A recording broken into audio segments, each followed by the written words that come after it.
And that's how Snow White was rescued by her prince, and they lived happily ever after. So what are they going to do for the rest of their lives? They're going to live happily ever after. I want to be happy, especially with all those dwarfs running around. Come on, Nathaniel, it's a fairy tale. That's just what happens. I'm tired of fairy tales, Grandpa Jake. They're all so boring. Well, I do have this other story, but it's definitely not for the weak of heart. Is it scary? It's more than that. It's a story of triumph and truth, I know, because I was there. So what happens in the story? It's a complicated tale, so I need you to listen closely. I'm sure you've heard of Team Complexity. Team Complexity? They're my favorite team in the whole world! How do you know about them? My dear boy, I knew them very well, and I still know them today. Wow, you must be famous, Grandpa Jake. Well, that was a long time ago, but the team is stronger than ever. That's amazing. In the beginning, nobody wanted to believe. They said that it would be the end of the world before we'd ever amount to anything. They said it would be Armageddon.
Hi, my name is Justin Summy, alias Sunman. I'm 20 years old. I've been playing competitively for about 4 years, but 5 years altogether.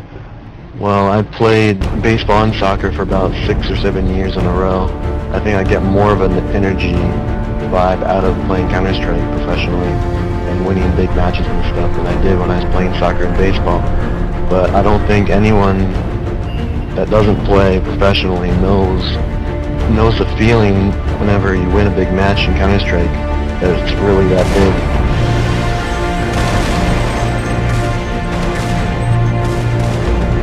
I love competition, and that's what it is. The competition that gets everyone going when you're playing the team that's better than you, and you're the underdog and you beat them. That's when it really sticks out in your head. Those matches always stick with you forever. So we're going to lock in here on the 5 members of Team X. They're going to be working up alternate middle right now between alternate middle and regular middle. Ion's getting boosted up in the window. Rex is working his way up. Middle apartment's going to go ahead and turn down my in-game sounds real quick, guys. but we have a good round panning out in front of us right now. We got in the middle. Oh, Trip pushing up into the window room, takes down Ions. Titus able to get a pick there onto Trip. Storm fires back onto Titus. Man, gets a take down the Michelle as well. He's getting demolished there. Rector's going to fire back onto Storm. Going to be just Fraud here left at this bomb site. We got 2 members of Team Zex left. The complexities 3. Bombs going to get planted here by Hickey and Rector LMS. 4 Team Zex. Rector's up in the apartments. Hickey's going to be back by middle. Still getting flanked here by Sunman. He's going to turn the corner. Flanked by Sunman. Sunman takes him down. He's going to be distorted. Up on the sniper deck. Rector goes down at the hands of Sunman.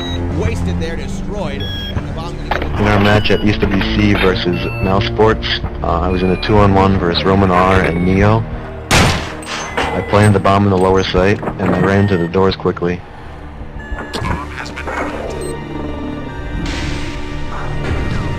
Once I got to the bomb, it was already starting to beat pretty fast. I peeked out after I heard him defuse it, because there's 2 guys I figured one might stay on the bomb. Roman and I was defusing the bomb, and Neo was shooting at me through the glass door, and started shooting me through the wall, and headshot me twice. And then the last guy had no time to defuse the bomb.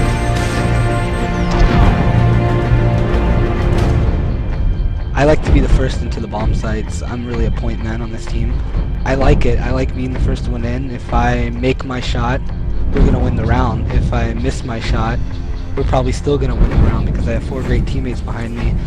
Pick up exactly where the guy is and take care of him without losing any more people.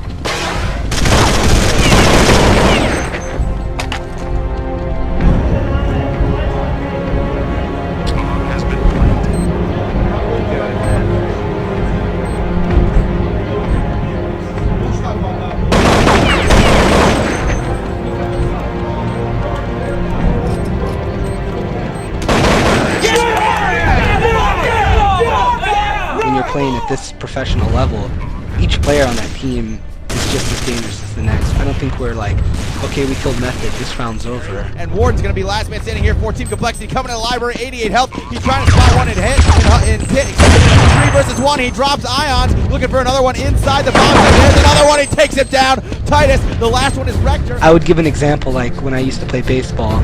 When the ball's hit, you have to visualize the player on first. You're going to throw it to second to get the double play, and you can throw it to first. You have to know what's going to happen. What am I going to do if the ball is hit to me? In middle area, gonna go ahead and fake defuse. Rector has a pick again towards the pit. He's up on the sniper deck now. Rector down to 37 health. Warden at 49. Rector's about to peek. Taking a look here. Oh, Rector tries to spam him. He gets the defuse. And then we started to attack Cat. It started off slow. Trip picked up a kill, and then we traded kills. I came up 3rd, and Danny was yelling to run. So I started fading back, and I just remember a reaction shot on Drowley. Just flicked my AK towards him and hit him in the head. So I went to plant the bomb. I think it was a 3v2. So I needed Cat and was lucky enough to pick up another kill. And then SPX picked off Fraud, peeking as usual. And Sunman, was me and Sunman in a 2v1, so he started to spam me. And I just came around the box and shot him on the side.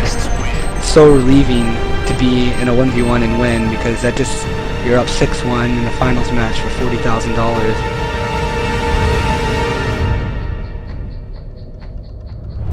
My role on the team is calling the team strategies. I've played hockey, I've played baseball.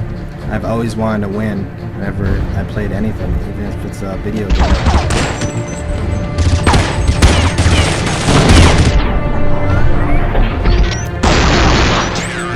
Every time I call a strategy, I know in the back of my mind that this could make or break the game. Every time I call the right strategy, it just reinforces that I'm making the right decision. I got him! He's spotted! In our match first kid game, we played him on Inferno. It was 2 versus 3 with the bomb planted.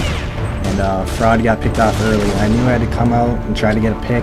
And I threw a fake flash, like it was a flash, but it was actually a smoke grenade. And then I peeked and I headshot the diffuser. And then Oligan came after me and I hid. If I would have peeked with 2 health, I would have got shot. I made footstep noises and I distracted him to get off the ball.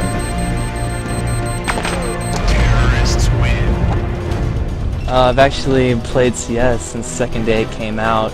I've learned the game is less about reflexes and more about preparation, more about learning from past mistakes that you've made.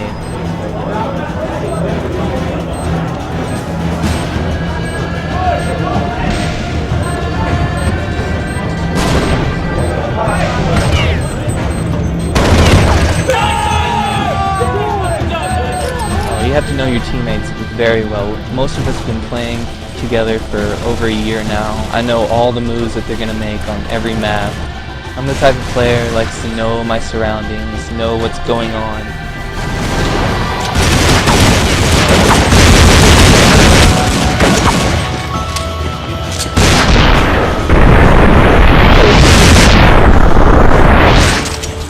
I'm not like Matt or Danny, first guy in.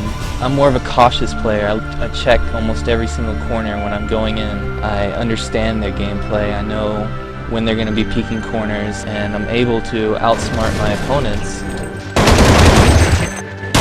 I prefer it to be that way because I have the match or the round in my control and come back out when they're least expecting it. We got Deagle armor, as we normally do on our save rounds. I went to my normal strike box. I avoided some nades and flashes as they were coming up the middle ramp. I spotted one come up. And I spotted two of them there. I was hoping I could double them. And I spotted Sal on top of those boxes and killed him through the little pole.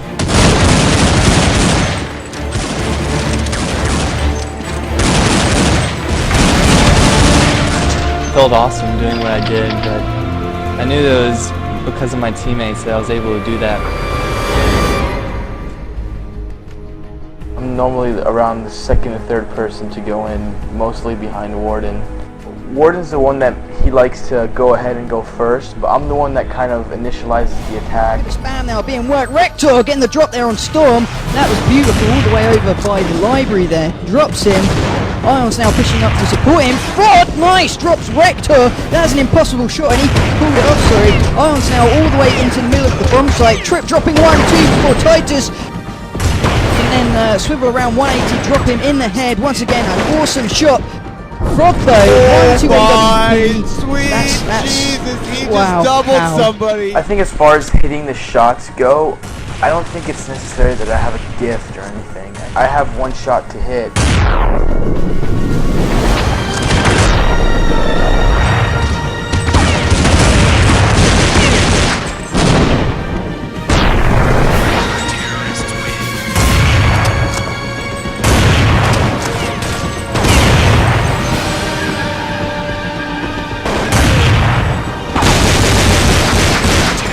Right now, all the way into middle, up at the top by Steve. Spawn with 2 MP5 kills, make it 3, 4. Storm comes in with the last kill. And the game against NIP was very back and forth, and it was one round. They went inside and they rushed it.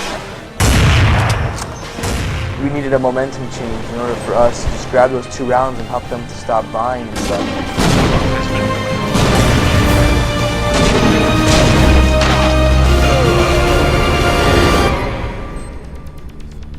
We ended up getting a few picks, but it was a 1-on-3 with Heaton. You know, we had no idea where he could have been, so no one was really focused on CT spawn, because that was probably the very last place that I think that he would be. He could have easily killed all 3 of us and won the round for them. When he did that, I kind of heard it from the corner of my ear. As soon as I heard him shoot his bullets, I ended up jumping onto the little hitches in the train yard and doing a 180 to kill him. That shot basically jump-started our whole team because everyone got excited about it, and then after that we won that round and then won the next round to win the game.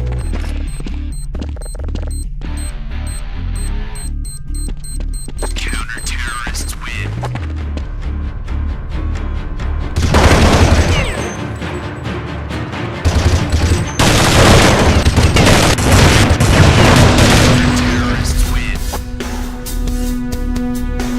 I think it's the teamwork really for these guys that pulled them together. You know, the practicing, dedication that really made this team good. Complexity has the dedication.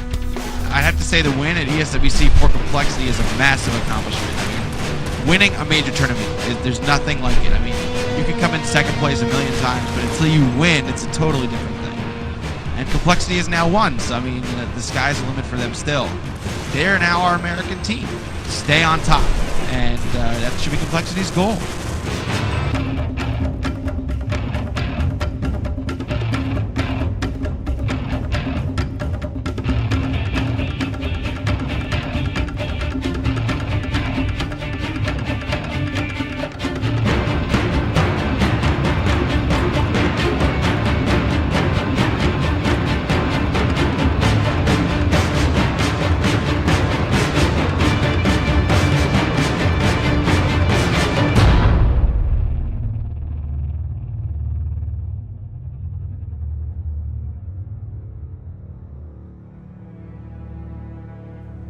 Wow, you created Complexity. You made them world champions. Created the team? Yes. But made them champions? They did that themselves. And I'm proud of them. I bet they're proud of you too. Oh yes, I think so. But remember, winning isn't the only thing that's important. It's about teamwork and dedication.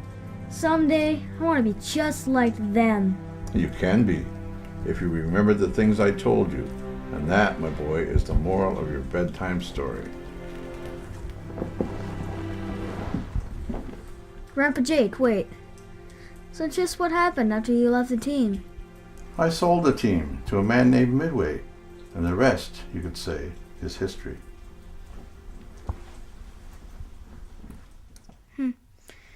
Gee, someday I'll bet I'll be in Complexity. That's great, it starts with an earthquake. Corey told me I know, but still, not like that. I just dropping the bus now.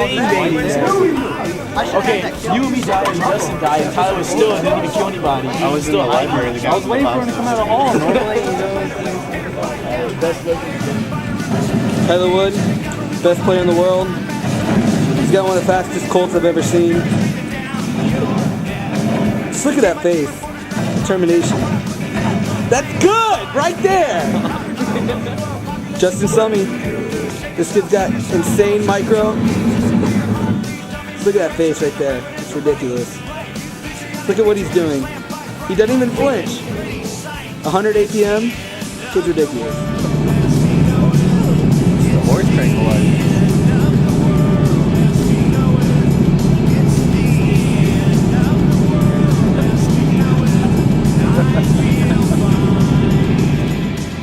Best opera in the world.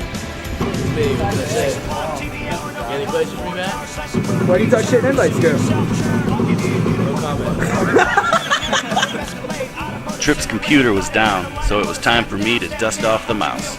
After a couple of bad rounds, I knew it was time to pull out my MP5 of death and get my first Cal Invite kill.